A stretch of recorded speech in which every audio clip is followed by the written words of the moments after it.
Okay, thank you, Heather Peace, for talking to Canal Street. Yeah. It's been a year since we last spoke to you. What have you been up to for the past 12 months? Being a mum, which has been amazing and exhilarating and exhausting. I've been a mum to Annie, but I've been essentially doing the music a lot more because the acting takes me away from home for large chunks of time, whereas when I'm writing, I'm essentially still at home, even if I'm preparing for a tour. So I released an EP in the spring this year called Come Home, and that went really well, and we toured that. So I have been away. We toured in Germany and we toured in the UK. But yeah, essentially doing work that kind of fits in with family life at the moment, yeah. Yeah. And you've curated the acts today. Like, how long does that take? Where do you even start kind of curating a whole stage of acts? Well, I have a few contacts here at BBC Radio Manchester. We actually did a competition for the Thin Line tour where we asked for support acts we basically had a different support in every city, so local talent from each city. So I had a wealth of kind of brilliant people that way and sort of picked my way through it really. Then you've got Joe Slater, who was with me at Waterloo Road, was an actor on that, but he's absolutely superb, such talent. He did it last year on his own, this year is here with his full band. So we're kind of building this up as a real alternative to the main stage really. If you see a lot more sort of families out here, and obviously the proms in the park sort of sets that whole atmosphere up earlier in the afternoon, and I just feel like it's a real alternative, and I think I'd be here out of the two stages if I was just attending Pride. I just really like the vibe, yeah.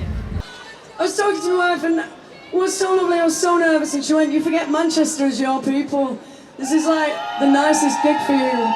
And she's right, and here I am, and I'm at one number in, I'm as happy as I can ever be. This is Forever Drowning.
For the LGBT community with Orlando and things like that.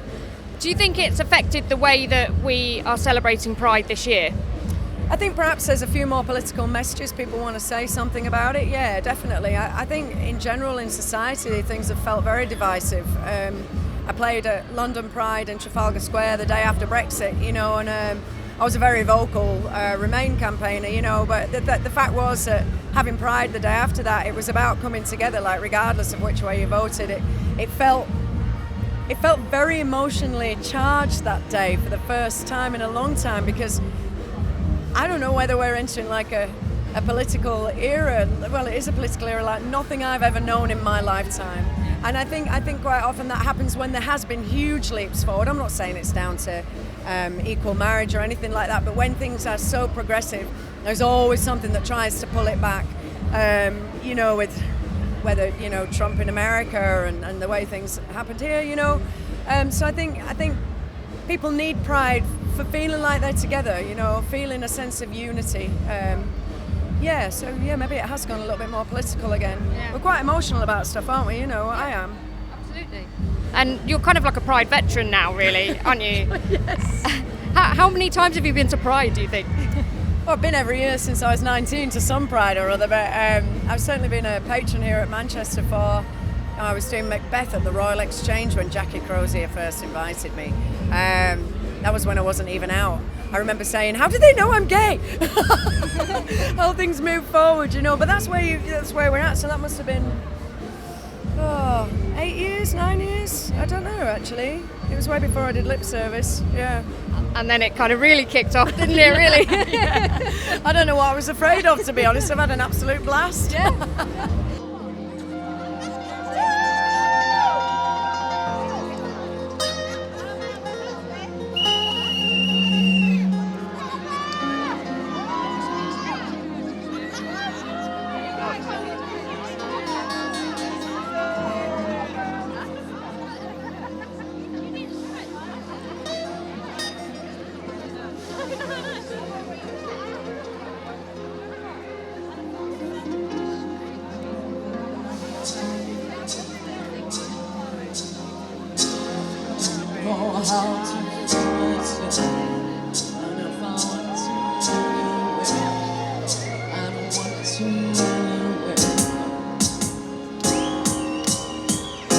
You got me thinking recklessly of how to stand your game, and I want to stand your game. Why don't you do what you do, what you do, what you want to do? Do what you do, what you do, what you want to do? Do what you do, what you do, you're everything. Why don't you do what you do, what you do, what you want to do? Do what you do, what you do, what you want to do? Do what you do, what you do, you're everything. So what does the next 12 months hold in store for you?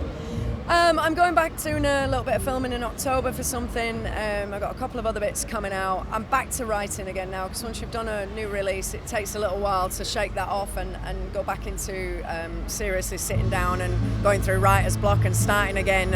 I sort of know what my sound is now, and it's sort of moving a lot more on an electro prop route and acoustic. I always stick to the acoustic stuff as well, but yeah, just concentrating, focusing on that really.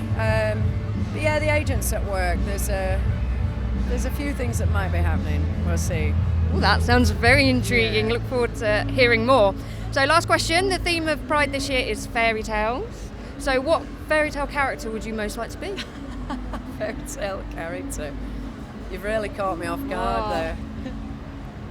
I don't know. The frog that turns into a prince? I don't know. You've caught me off guard, to be fair. Can I have one that flies? I'd like to fly. Flying fairy tale character. Yeah. There we go, you can have that. So rubbish. We'll let you have it. I do. My most favourite fairy tale, which is really sad, is The Little Christmas Tree. Have you ever read that? And all he wants to do is like have lights and be in someone's house. And then it's really sad, like then they just put him on a burning pyre at the end. It's the saddest fairy tale you will ever read. It's going to be the saddest end to an interview ever. Sorry. No. Happy Pride! Thank you very much, Ever Peace. Enjoy your set tonight. Thanks very much. Thank you.